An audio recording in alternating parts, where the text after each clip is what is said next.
Frank Bennett was a quiet man in his late 70s, living in a peaceful suburban neighborhood in Silver Pines.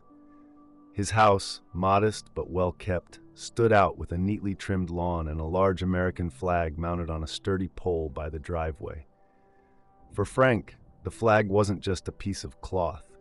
It symbolized the blood, sweat, and tears of those who had fought for the country, including his own harrowing service as a Marine during the Vietnam War. Frank had lived in the neighborhood for 10 years, mostly keeping to himself and rarely bothering anyone. Lately, though, things in Silver Pines had started to change. A new HOA board had taken over, led by a woman named Laura Simmons. Laura was in her mid-40s, ambitious and outspoken, with a reputation for being a stickler for rules. She often took it upon herself to enforce regulations, sometimes bending them to suit her vision of the neighborhood. One sunny afternoon, Frank sat on his porch, sipping iced tea, wearing his favorite red MAGA cap, a gift from his late wife, who had supported his values wholeheartedly. Frank felt a sense of pride whenever he wore it, not because of politics, but because it reminded him of his wife and their shared belief in hard work and perseverance. Laura Simmons, making her usual rounds through the neighborhood, spotted Frank's flag. She frowned. The flagpole wasn't technically allowed under a recently added HOA rule, and she decided it was time to address the violation. Walking up to Frank's driveway, Laura called out, "Mr. Bennett, I need to talk to you about your flagpole." Frank looked up, adjusting his glasses. "What about it?" he asked calmly. Laura folded her arms. "The HOA guidelines don't allow freestanding flagpoles. You'll need to take it down." Frank's face darkened slightly. "Ma'am, this flag's been here for years. Nobody's had a problem with it before." "Well, we're enforcing new rules now," Laura snapped. "And let's not forget your hat. This neighborhood is supposed to be inclusive. Wearing something that divisive isn't exactly neighborly." Frank took a deep breath, his hand steady despite the rising tension. "This flag isn't coming down," he said firmly. "And my hat? It's my choice. You don't get to tell me what I can or can't wear." Laura's expression hardened. "If you don't comply, we'll have no choice but to fine you. And if you refuse to pay, further action will be taken." Frank didn't argue. He simply nodded and went inside, leaving Laura fuming on the driveway. Over the next few days, Laura began a campaign to pressure Frank into removing the flagpole. She sent notices, called meetings, and even got a few neighbors to side with her. To her surprise, Frank didn't retaliate. He simply continued his routine, wearing his MAGA hat and tending to his garden as if nothing had happened.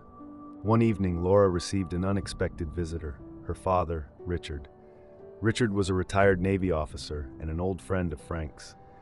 When he saw the HOA notice on Laura's kitchen table, his face went pale. "Laura," he said, his voice stern, "do you know who Frank Bennett is?" "He's just an old man with a flag," she replied dismissively. Richard shook his head. "Frank isn't just any old man. He's a Vietnam War hero. He led a unit that saved dozens of lives, including mine. That flag he's flying? It's not just a decoration. It's a reminder of what he and so many others sacrificed." Laura's eyes widened. "I didn't know." "You didn't bother to find out," Richard interrupted. "And that's the problem. You're so focused on rules that you've forgotten what really matters."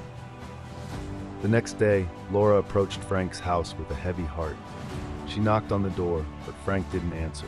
She left a note, apologizing and asking to speak with him.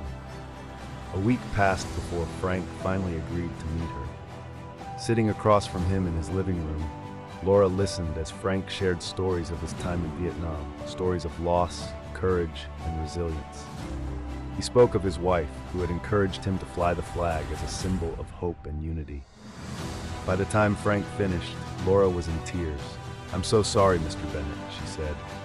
"I was wrong to judge you without understanding your story. That flagpole is more than just a pole. It's a part of who you are." Frank nodded, his expression softening. "Apology accepted, ma'am. But remember, respect isn't about rules, it's about understanding." As the neighborhood began to rally around Frank, Laura made an unexpected discovery while reviewing old HOA records. The rule banning freestanding flagpoles had been added illegally by the previous board. technically, Frank had never been in violation. At the next HOA meeting, Laura publicly admitted her mistake and announced that the rule would be repealed. She also took the opportunity to honor Frank's service, organizing a small neighborhood ceremony where Frank was presented with a plaque recognizing his contributions to the community and the country. For the first time in years, Frank felt truly seen and appreciated. In the weeks that followed, the atmosphere in Silver Pines began to shift. Neighbors who had once been distant started to connect, inspired by Frank's story and Laura's willingness to admit her mistake. The flag continued to wave proudly in Frank's yard, a reminder of the values that brought the community together. As for Laura, she learned a valuable lesson about empathy and leadership, one she carried with her in all her future endeavors. And Frank, he found peace in knowing that his flag had sparked a change, not just in rules, but in hearts. That's the story, friends. I hope you enjoyed it. It was a pleasure sharing it with you all. Don't forget to comment below and let me know where you're watching from. It's always fun to see the global reach of these stories. And if you haven't already, please hit that subscribe button for more amazing stories, tips, and tricks. Thank you for watching, and I'll see you in the next one. Bye.